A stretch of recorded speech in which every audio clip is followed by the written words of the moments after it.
বাংলার জমিনে হয়ে গেছে এক একটা ছেলের হাতে বাঁধা না আপনার টাচফোন তো থাকে থাকে বাটন ফোনও থাকে ঠিক না না তুমি একটুখানি ছেলে তোমার কাছে টাচফোনও থাকে বাটন ফোনও থাকে কম বাটন ফোন দিয়ে কি করো হুজুর কথা কই কম টাচ ফোন দিয়া আর কথা কয় না এর মানে টাচ ফোন দিয়ে লুচ্চমি করে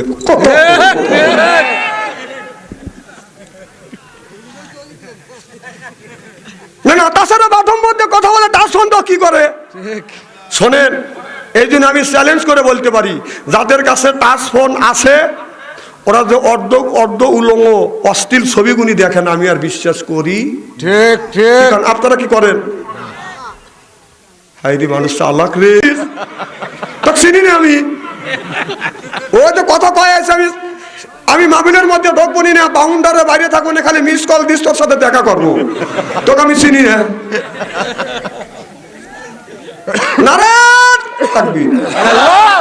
কি জানি বলতেছিলাম কথাটা মনে করা দিয়েন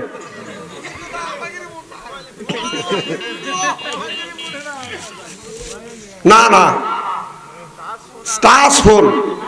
টাচ ফোনের কথা বলতেছিলেন আগেকার মানুষ অলি হওয়া সহজ ছিল আর এখন বলে যে হুজুর মাহফিলে গেলে আপনারা বলেন মহিলার দিকে তাকান যাবে না মসজিদে গেলে হুজুরও বয়ান দেয় মহিলার দিকে তাকান যাবে না হুজুর রাস্তা দিয়ে গেলে সামনে তাকাইলে মহিলা পিছনে তাকাইলে মহিলা ডানে তাকাইলে মহিলা বামে তাকাইলে মহিলা আবার উপর দিকে যদি তাকায় তিন তলার উপর থেকে তিনজন মহিলা আপনার মাথা বাই করে রয়েছে ব্লাউজের আতা কুত্তায় খাইছি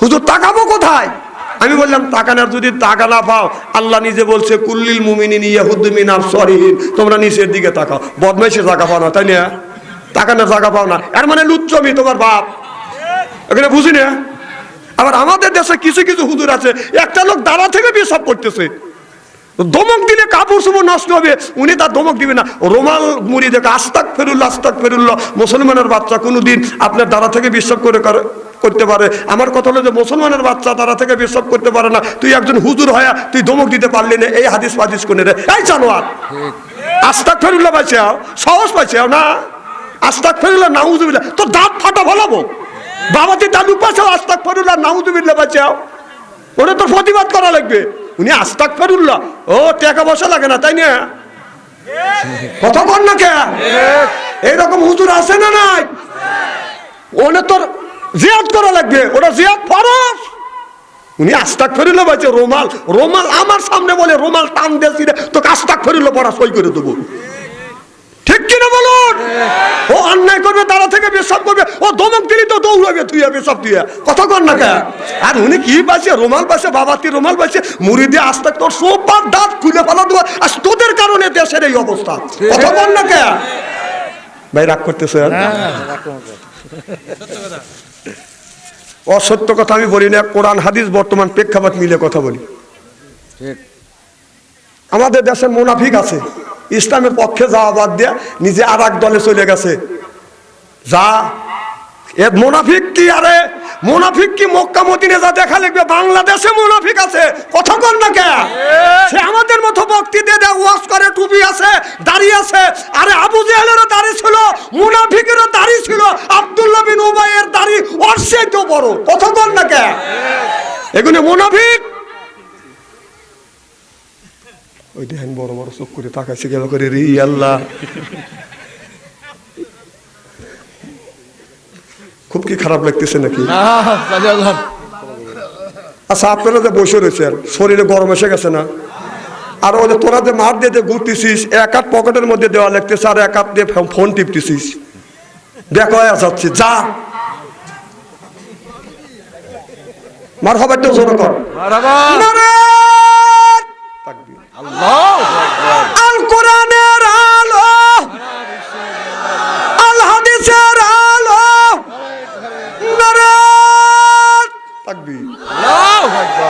আর আমাদের নেতাদের এক মুখে দুই কথা আগে কাছে আমরা শরিয়া আইন বিশ্বাস করি না আমাদের বিধানই নেই আর এখন বলতে যে কোরআন সুন্নাহ ছাড়া আমরা দেশ গঠন করব না এটা তাদের মানে ওয়াদা এখন মানে এক মুখে দুই কথা এই যে দেখবেন এখন ইলেকশন আসতেছে না দেখবেন এখন টুপি বলে বলে খালি মানুষের কাছে ধোকা দিবে দেবে আছে না নাই এখানে থেকে খুব সাবধান ইমান রাখা খুব কঠিন হয়ে যাচ্ছে আল্লাহ যেন আমাদের হেফাজত করে, জোরে কোন আমিন। আমিন। আসো না আফেক না না এবার করতেছে। আমার ভাইয়ের আমার কি যেন বলতেছিলাম, হাই রে আল্লাহ রে, আসলে কঠিন, আসলেই কঠিন। আপনার 5টা ছেলে, তার হাতে স্ক্রিন টাচ ফোন। আপনাদের এই আদর্শ গ্রামে, গুচ্ছ গ্রামের মধ্যে যদি 50টা যুবক যুবতী থাকে, তাদের কাছে স্ক্রিন টাচ মোবাইল যদি থাকে, আপনি রাত 12টার পরে মেসেঞ্জারের মধ্যে ঢোকেন, ফেসবুকের মধ্যে ঢুকে দেখেন, আপনাদের গ্রামের মধ্যে যদি 50টা যুবক যুবতী থাকে, তার 40টাই রাত 12টার পরে লাইনে আছে। ও কি করতেছে? তাহাজ্জুদ নামাজ পড়ে মোনাজাত করতেছে। 9টার সময় ঢুকছে সোনামণি, রাত 3:30 পর্যন্ত খালি খোট্টাইতেছে। ওর খোট্টানে ব্যারাম ধরছে, খোট্টানে ব্যারাম দূর করার লেগে বিয়ে করা দেন, বিয়ে করা দেন। আপনার ছেলে বিয়ে করতেছে, আপনি কেন বিয়ে করা দেন না? যুগ যে খারাপ। আর আমার প্রশ্ন করছে, হুজুর আমি একটা মেয়ে ভালোবাসি, মেয়েও আমাকে বিয়ে করবে, আমি করবো। আমার বাবা মাকে বলি, মাও রাজি হয় না, বাবাও রাজি হয় না, মেয়ের মাও রাজি হয় না, মেয়ের বাবাও রাজি হয় না। এখন হুজুর আমরা কি করবো? কোন পলা আর কি ভতুয়া দেবো? পলা তো ইমান বাসা বিয়ে করিয়া কথা কর না কে? আজ মোবাইলে ছেলে মেয়েদের ইমান নষ্ট হয়ে গেছে। ছেলের বাড়ি রংপুর, মেয়ের বাড়ি বরিশাল। এদিক তাকান, ছেলের বাড়ি রংপুর, মেয়ের বাড়ি বরিশাল, চালায় শুধু বরকির পাল। মোবাইলে হয়েছে কথা, কোনোদিন হয় না দেখা। দুইজন চলে গেছে বাদান ঢাকা, হয়ে গেছে বাদান দেখা। মন আছে বাদান ফাঁকা, কিনে আনছে নাকফুল, মোল্লা দিয়ে করছে কবুল। মাথায় রাখছে চুল, করা যাবে না ভুল। এরপরে কিনে আনছে লাল শাড়ি, ওই যে হলো স্ত্রী, করা যাবে না মারামারি। বলে গেল বাচ্চুমি আনসারি, জনগণ ঠিক কিনে কেবল কাওয়াজ শুরু করবো। আমার ভাইরা আমার, যারা ইন্নাল্লাযিনা আমানু, ইন্না মানে নিশ্চয়ই, ঈমান যারা জানবে আল্লাহর উপরে, আল্লাহ অন্য জায়গা বলে ফাদখুলি ফি ইবাদি, যারা ইবাদত করবে, ইবাদতের মধ্যে নামাজ আছে, রোজা আছে, হজ আছে, যাকাত আছে, ওয়াদখুলি জান্নাতি। সেই মানুষটা যখন জান্নাতে যাবে, একা একাই আল্লাহ জান্নাতে দিবে না, জোড়ায় জোড়ায় আল্লাহ জান্নাতে পাঠাবে, জোড়ায় জোড়ায়। হ্যাঁ, এক জোড়াইতে যাইতেছে। কথা বলা কয়া গেছে তো না, ওনার ওজোর থাকতেই পারে, প্রসাবের চাপ থাকাই স্বাভাবিক, এটা আমারও হইতে পারে না, আসবে। মারহাবা কর। আমার ভাইরা আমার, মানুষটা যখন জান্নাতে যাবে, আল্লাহর জান্নাতের ফেরেশতা আপনার যখন আগা নিয়ে যাবে, আর একটা জান্নাতের গেট আছে, প্রথম গেটে যখন যাবে, হুরেরা আসবে, রিসিপশন করে বাদান জান্নাতে নিয়ে যাবে, আদর করে করে। আমাদের বাড়ির বাদান জামাই যদি যায় শ্বশুর বাড়ি, শাশুড়ি জামাই পাইলে করে আদর, পাইলে দেয় চাদর, জামাই মনে করে হায় রে আমার কদর। এরপরে তৈরি করে বাদান পিঠে, জামাই হয়ে যায় বাদান ঠেতা। এরপরে খাওয়ায় পিঠে হলো কুসলি, জামাই কিনে আনে মিষ্টি। শাশুড়ি তখন জব করে মুরগি হলো দেশি, খায়া জামাই হয়ে যায় বাদান খুশি। শ্বশুর আনে গরুর গোস্ত, খায়া জামাই মনে করে, মনে মনে চিন্তা করে বউ হলো আমার দোস্ত। তারপরে খায় বাদান পোলা, মনের মধ্যে বাদান দেয় দোলা। পোলার পরে খায় বাদান দই, খায়া তো বাদান হইসই। তারপরে খায় পেপসি কোকো কোলা, খায়া তো মনের মধ্যে দেয় দোলা। তারপরে খায় কাঁচা সুবরি দিয়া পান, তারপরে মনের মধ্যে আসে গুনগুনানি গানা। তারপরে খাইয়া কাবলা হেনা পাতি জর্দা, শরীর তার গামিয়া যায়, জামাইয়ে বুঝয় আমি বড় মর্দা। কেবল ওয়াজের কাছে যাব, দেখলেন কি ওয়াজে, আজকে ওয়াজ সাইডে দিতেও পারি, নাও পারি। ঠিক ঠিক। আচ্ছা বাবা, আমার ভাইরা আমার, এমন সময় ভাইরে, আল্লাহর হাবিবের বিয়াম্মাদের ভালো করে লক্ষ্য করে শুনুন। এই মেয়েটা লক্ষ্য করে দেখে, এই যুবক একে একে 5টা আঙ্গুল পড়াইছে। এদিকে মজলুম যখন বলছে আসসালাতু খায়রুম মিনান নাওম, ঘুম হইতে নামাজ ভালো। আল্লাহু আকবার করেন। এবার যুবকটা বলে, রে যুবতী, তোমার সাথে চুক্তি ছিল মুসল্লি মসজিদে আসার আগে তোমার বের হইতে হবে, তুমি বের হয়ে যাও। এবার মেয়েটা বলতেছে, যুবক আমি বের হইতে পারি। এ যুবক আমি বের হতে পারি, তোমার হাতটা দেখাও। যুবক বলে, আমি কেন তোমার হাত, তোমাকে আমি হাত দেখাবো? তোমার সাথে চুক্তি ছিল মসজিদ থেকে তুমি বের হয়ে যাও। আর মেয়েটা বললো, হাত যদি না দেখাও আমি এই মসজিদ থেকে বের হব না। আর যদি বের না হই, এই মুসল্লিরা আসবে আর তোমাকে আমাকে যখন মসজিদের মধ্যে পাবে, আমাকে যখন জিজ্ঞাসা করবে তুমি কইছিলে, আমি বলবো এই একই রাত্রি, এই রাত্রি দুইজনে একই মসজিদের মধ্যে ছিলাম। যুবক একটা গুড়িও আর মাটি পড়বে। যুবক তো মায়ের চিন্তা করতেছে না, চাকরি চলে যাবে, চাকরি চলে গেলে মার ওষুধ কেনা লাগবে, সেই চিন্তা অবস্থা। আমার ভাইরা, আমার যুবক বলে, রে যুবতী আমার নিজেকে আঘাত করো না, কারণ আমার বাবা ছোট্টবেলায় মারা গেছে, মা অসুস্থ। আমি এই চাকরি করি, এখান থেকে যা হাদিয়া পাই এইটা দিয়ে মায়ের জন্য আমি ওষুধ কিনি। রে যুবতী তুমি আমার জীবনটা নষ্ট করে দিও না। আপনার কোনো পুরুষ, কোনো মহিলা যদি বলে, আপনার যে ভাইজানের হাত ধরে যদি চিক্কু দেয়ার বলে আমাকে হাত পরে ধরছে, মহিলার কথা শুনবে। ওই মেয়েটা যে হাত পরে ধরছে এ কথা শুনবে না, আমার ইজ্জত চলে যাবে, কেউ আর ইমামতি দিবে। একটা মহিলা একটা পুরুষে শেষ করতে মুহূর্তে সময়। এই জন্যই ইন্না কায়দা কুন্ন, শয়তানের হাত থেকে বাঁচা যাবে, কিন্তু নারীর কবল থেকে বাঁচা খুব কঠিন। সংসার সালা পুরুষ জাতি, নারী লাগায় প্যাচ, প্রত্যেক বাড়ি হয় গো খেলা, বাড়ি সেরা ম্যাচ। আমার কথা কি বুঝতেছেন? স্বামী স্ত্রী যদি জর্গা হয়, ওই বাড়ির স্বামী জানে আর বউ জানে কি হয়। সংসার সালা পুরুষ জাতি, নারী লাগায় প্যাচ, প্রত্যেক বাড়ি হয় গো খেলা, বাড়ি সেরা ম্যাচ। ঘরে জ্বালা বাইরে জ্বালা, জ্বালার নাই কে শেষ, নারী জাতি নষ্ট করলো সোনার বাংলাদেশ। প্রেমপ্রীতি ভালোবাসা ঢুকছে ঘরে ঘরে, কত কন্যা খেন। আরো দিক যেতে চাই না, যে যুবকটা যখন বাদান প্রথম যখন বিয়ে করতে যায়, ও যে যুবকটা, একটা যুবক যদি প্রথম বিয়ে করতে যায়, মনে করে আজকে মনোনয়ন পত্র জমা দিলাম, কি আনন্দ, কথা বুঝতেছেন না? যেদিন বিয়ে করে নিয়ে আসো, মনে করে দেশের আমি মন্ত্রী হয়ে গেছি। 6 মাস চলে যায়, যখন আপনার 1 বছর 2 বছর চলে যায়, ওর উপরে বাদান অভিযোগ আসে, ওর নামে বাদান মামলা হয়, ওর নামে বাদান সালিশ হয়, ওর নামে বাদান কথাবার্তা হয়। কারণ তুই আমাকে বিয়ে করছিস, পরনের কাপড় দিতে পারলি না, তুই আমাকে বিয়ে করছিস, পেট ভরে খাবার দিতে পারলি না, একটা গহনা দিতে পারলি না। দেখ পরের বাড়ির, ওই বাড়ির মেয়ের বিয়ে হয়েছে, জামাই কত সুখে রাখছে, নানান মামলা ওই যুবকের গাড়ের উপরে। আমার কথা কি বুঝতেছেন নাকি? যেদিন বিয়ে করতে যায়, যুবক মনে করে যে মনোনয়ন পত্র জমা দিলাম, কি আনন্দ। আর যেদিন বিয়ে করে বউ বাসর করে নিয়ে আসে, মনে করে যে এলাকার আমি প্রধানমন্ত্রী হচ্ছি। 6 মাসে 1 বছর ভালোই কাটে, যখন সাল পাল হয়ে যায়, তখন মূল লোকের অভিযোগ, তুই ভালো না, তোর দেখতে আমার পছন্দ হয় না, তুই গাঁজা খাওয়া আছিস, মদ খাওয়া আছিস, কত মানুষের বিয়ে হয়েছে ভালোভাবে চলে, বউ নিয়ে গড়ে, আমাকে নিয়ে গড়ো না, নানান অভিযোগে অভিযুক্ত হয়। কথা কর না কে? আমার কথা কি বুঝতেছেন নাকি? এ ওয়াজ বানালি আছে না, বর্তমান প্রেক্ষাপট মিলে রিসার্চ করে বলি, শুনে শুনে ওয়াজ করি না। অনেক বক্তা আছে বাংলাদেশের, হাতে গোনা কয়েকটা বক্তা বাদ রেখে, বাংলাদেশের এমন কোন বক্তা নেই যে বাদশা আনসারী সঙ্গীত, গান, গজল, ছন্দ ওয়াজগুনি ওরা করে না। আর বাদশা আনসারী ওয়াজ শুনলে তো ওয়াজের পয়েন্ট বাড়ে রে বাবা।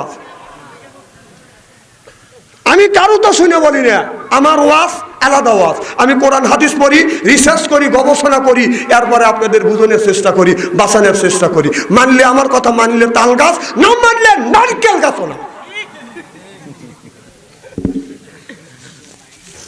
আমার কথা কি বুঝতেছেন? আচ্ছা, আমার মায়ের, আমার এবার মেয়েটা বলল, যুবক আমি কিন্তু বের হব না, তোমার আঙ্গুলটা আমারে দেখাও।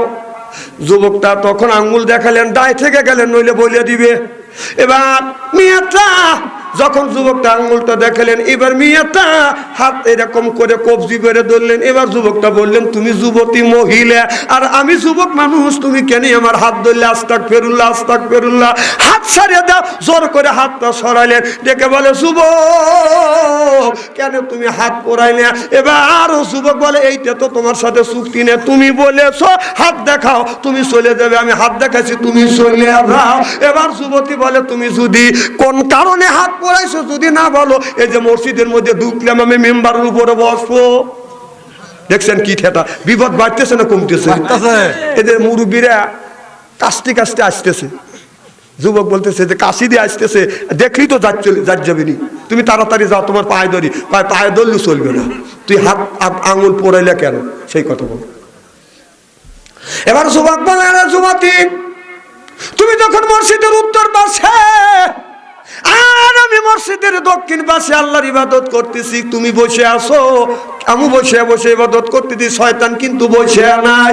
এই শয়তান রাতের মধ্যে আমাকে 5টি বার ধোঁকা দিয়েছে আর বলেছে, রে যুবক হালাই, তুমি এই সুযোগটা হারায়ো না। একটা যুবতী মহিলা গভীর রাত্রিতে তোমার ঘরে আসছে, তুমি যা করবে কিছুই হবে না, তুমি তোমার মনের আশা পুরো করো। শয়তান যখন ধোঁকা দিছে, আমি আমার একটা আঙ্গুল পরাইছি, আর যখন হাতে যন্ত্রণা হয়েছে শয়তান তখন চলে গেছে, হাতটা আবার শান্ত হয়েছে।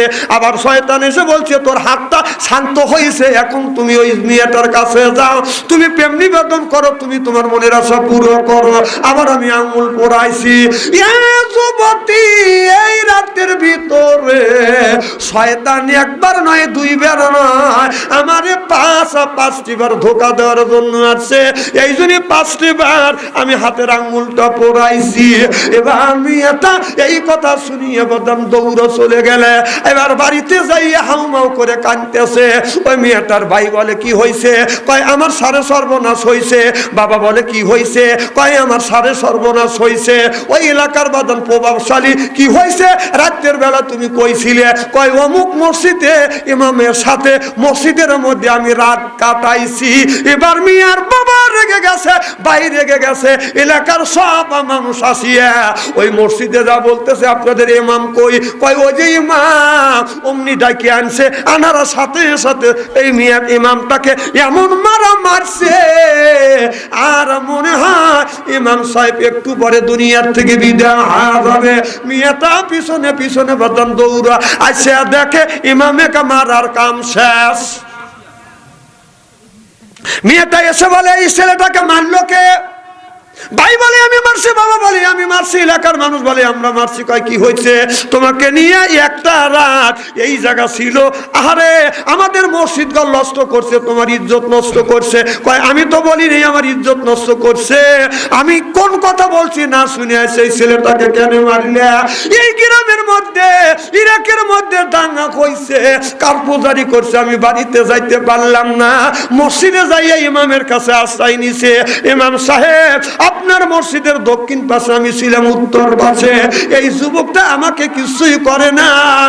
এই যুবকের রাতের মধ্যে 6 বার 5 বার করে শয়তান ধোঁকা দিছে। শয়তানের হাত থেকে বাঁচার জন্য মোমবাতি জ্বলাইয়া হাতের 5টা আঙ্গুল পোড়াইয়া ফেলছে। আর এর চাইতে চরিত্রবান ব্যক্তি আল্লাহর জমিনে হয় না। এই যুবকটাকে তোমরা মারছে। এই যুবকটাকে যদি আমাকে যুবকের সাথে যদি আমাকে বিয়ে না দেও, আমি বাড়ি যাব না, আমার জীবনটা আমি শেষ করে দিব। চিল্লাখন আল্লাহু আকবার, নারে তাকবীর। ঘটনা ঘটলো কি? ঘটনা পেঁয়াজ খাওয়া গেল। সুবহানাল্লাহ। যুবকের যা বলতেছে, যে যুবক আমার জন্য মার খাইলো, এই যুবককেই আমি বিয়ে করবো, নইলে আমি বাতি যাব না। এর চাইতে চরিত্রবান ব্যক্তি আল্লাহর জমিনে পাবো না। তখন ওই যুবতীটাকে নিয়ে যুবক যখন বাসর ঘরে যখন চলে গেল, এবার যুবতী যা যখন বিয়ে হয়ে গেছে, তো ও তো স্বামী হয়েছে বউর জন্য হালাল, বউ হয়েছে স্বামীর জন্য হালাল। সুবহানাল্লাহ। এর আগে আপনার বাসর ঘরে যায় বিবি যা স্বামীর পা পরে জড়া ধরছে, স্বামী আমি যে ভুল করছি আমাকে মাফ করে দাঁড়িয়ে, এই ভুলটা যদি না হইতো তাহলে তোমাকে আমি পাইতাম না। সুবহানাল্লাহ। এগুলি খেলা কার? অমাকারু অমাকারুল্লাহ আল্লাহি খায়রুল মাকিরিন। সব খেলা কে খেলছে? জনগণ মার হবা। আমার ভাইয়ের আমার ওই দিকে যেতে চাই না, ভালো করে লক্ষ্য করে শুনুন, আমলে নিয়তে শুনতে হবে। আল্লাহ বলে ও কদর রব্বুকা, হে বান্দা আমার দাসত্ব করো, আল্লাহ তাবুদু আমার গোলামি করো, ইল্লাইয়াহু আমার বন্দেগী করো, ওয়া বিল ওয়ালিদাইনি ইহসানা। আল্লাহ বলে বান্দা আমার দাসত্ব আমার গোলামি করবার পর তোমরা তোমার নিজ নিজ পিতামাতার খেদমত করো।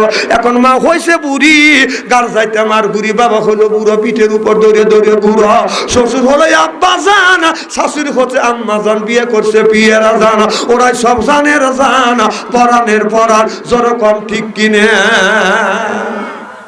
মার কথা আর ভালো লাগে না, বিয়ে করছে একটুখানি পিচ্ছি একটা মেয়ে, 15 বছর বয়স হয় নাই, ছেলেটা বিয়ের আগে মার সাথে সম্পর্ক, বাবার সাথে সম্পর্ক, ভাইয়ের সাথে সম্পর্ক, বোনের বাড়ি আপনার মাসের মধ্যে 2-3 বার যাইতো। আর ছেলেটা একটা মেয়ে বিয়ে করে আনছে, 15 বছর একটা মেয়ে, ও বিছনায় শুয়ে বালিশ মন্ত্র দিয়ে আলাদা করছে।